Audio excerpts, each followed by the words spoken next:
খাটে কি আওয়াজ হচ্ছে? আমি দৌড়ে চলে এলাম। আপনি এখন ঘরে যান। যান না। মাঝরাতে বৌমা ছেলের পেটের ওপর বসে ভূতের মতন দুলছিল। মা, আপনি ঘরে লাগানোর খবর বাইরে লাগাচ্ছেন কেন?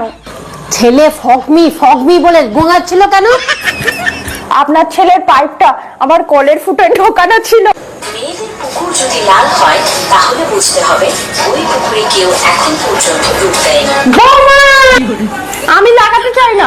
আপনার ছেলে কলা ধরে শুয়ে থাকে, নাড়াতে থাকে, কলাটা আমার হাতে ধরিয়ে দেয়, আমি নিচে ঢুকিয়ে নি। বৌমা, তুমি বাপের বাড়িতে খেতে পাওনি কেন? আমি আপনাদের পোদ্দার বংশের কি খেয়েছি? ছেলে সকালে হাঁটতে পারছিল না কেন? ছেলের হিসুর জায়গায় কামড়ে দিয়েছো কেন? হারামজাদা মুখে নিয়ে চুষতে বলেছিল, নরম জায়গা আমি কচকচ করে কামড়ে দিয়েছি।